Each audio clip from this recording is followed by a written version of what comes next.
to see me and the wife and the children, like, the tears cannot drop. Because it's a lot. We've gone through 1 year, 3 months. It's just too much. And my story to the world is that you just have to go through this experience to know that it has to stop. It just has to stop. Anybody who hasn't gone through this experience talks only from the head, but not from the heart. You have to know that Amen. It's against universal laws and principles to take children away from parents. When children are struggling, all they need is help and support. That's it. And when they came, I told them my truth.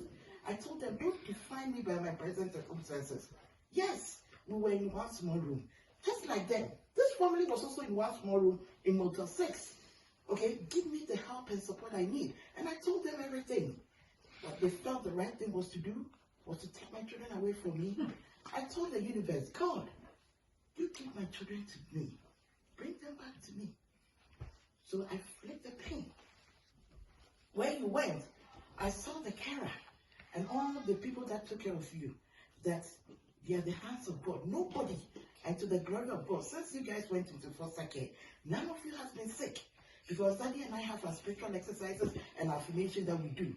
That none of you will be sick. Nothing bad will happen. Nobody did this. No worker did this. It was the power of God working to accomplish His own good pleasure.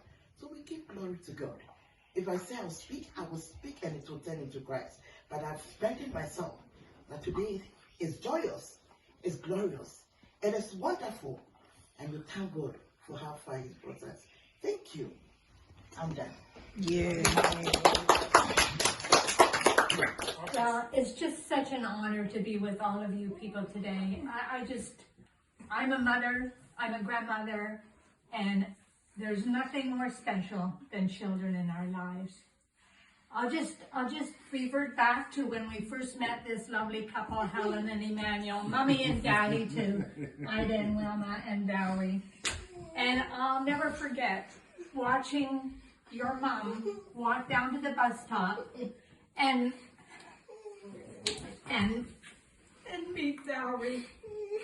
And the first thing she would do was hold her mother's hand. I don't know whether I'll be able to talk all through this because it's just so overpowering to me as a mom.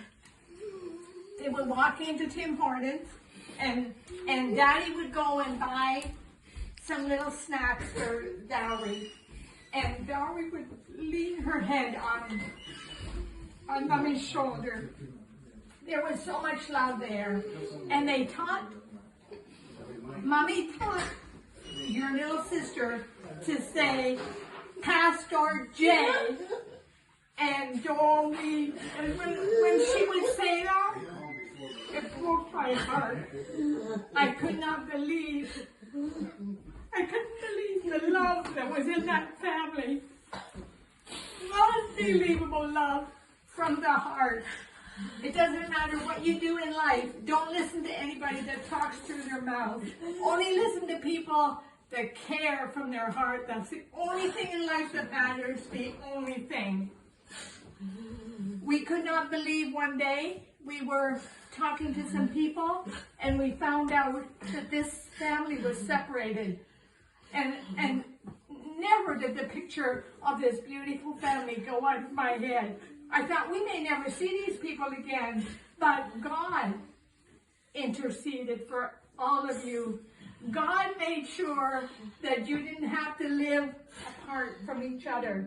God made sure that one day you would live in a beautiful home all together. You all deserve it so much. God bless you all. Thank you. God bless you. For me, it's welcome home, the Mensah daughters. And I'd like to welcome you home. I'm going to tell you, when I first seen your dad at the shelter, I didn't know he had a wife. I'd never seen her. And I always would talk to your dad, and we'd always talk for about 5 minutes because he was always on his computer doing work. And we'd have great conversations. I knew he used two worst kids, but I didn't know that he had another child. But I would like to say this, though. In all that has happened, you have to be like a duck. She said about love and knowing people from their heart, but sometimes you got to let what people do to you roll off your back like the water does on a duck. Because if not, you're going to carry that forever. And you can't carry this forever. You have to find your way to be happy. And you have love. You have an abundance of love here from your parents. And I see the sisters love each other. You take care of your little sister. So that's a good start.